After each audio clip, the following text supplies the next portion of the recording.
When your property is stolen and sold to a pawn shop, Indiana law protects the pawn shop. A Lafayette bike store owner talked with News 18's Kayla Sullivan about how this law may put him out of business. Kayla. Kelly, Adam Hanabarger is fairly new to owning a new business. A fraudulent check left him out around $6,000. When Hanabarger tracked his stolen property down at a local pawn shop, he was told, "You're out of luck." Adam Hanabarger says people around town know him as the electric bike guy. But what they don't know about me likely is that I came here homeless. Penniless and alone, Hanabarger says he got his GED, went to college, worked and saved for 7 years before opening Uphill Bikes in downtown Lafayette.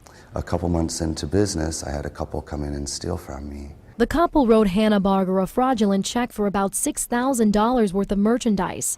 Then they sold his stuff to a local pawn shop. They had the right story. They came in as a younger couple. They bought them. They're kind of expensive bikes.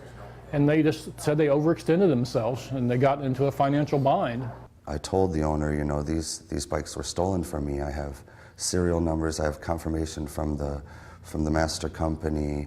I have all the evidence necessary to prove that these are actually my bicycles. But Hanabarger's proof didn't matter. Indiana law states that once your stolen items are sold to a pawn shop, it's not your property anymore. In my opinion, well, the honest thing to do was when I had shown proper documentation, he'd take the loss and give me my bikes back. In this business, sympathy don't really get you anywhere. You know, you can feel sorry for him, but it really doesn't pay the bills. But now Hanabarger is left with bills. The couple that stole and sold his merchandise were caught and taken to jail, but that didn't put any money in his pocket. Even though they were ordered to restitution of almost $6,000, I might not ever see that, and if I do see it, it's not going to be for a very long time. So what are people supposed to do in these situations? News 18 asked the Tippecanoe County prosecutor what he advises. I've encouraged them to contact state legislators to see if the state legislators want to re-examine and look at if there's anything they want to do to change or amend the law. But Ed Lane hopes legislators will keep things the way they are. Pawn shops all over the United States would be in a bad situation if the law didn't protect us. Harrington says the requirements the law puts on pawn shops often help police catch criminals. I've got your photo ID, I've got your fingerprints, I've got you on 8 video cameras, so I'm doing everything we can to protect ourselves and the public as far as stolen stuff. You know, if you bring me something stolen, you're going to get caught. Adam Hanabarger is worried about what this might do to his business.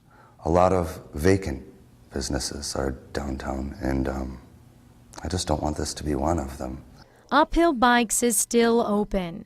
Hanabarger says he's looking for a second job to try to make ends meet. He's trying to keep a positive attitude about it. Everything's uphill from here. I guess I should have called it uphill battles, right? A battle he hopes good, honest, small-town business will overcome. Hanabarger says one thing is for sure, he will no longer be accepting checks unless he can get them verified before handing over the merchandise. Kayla Sullivan, News 18.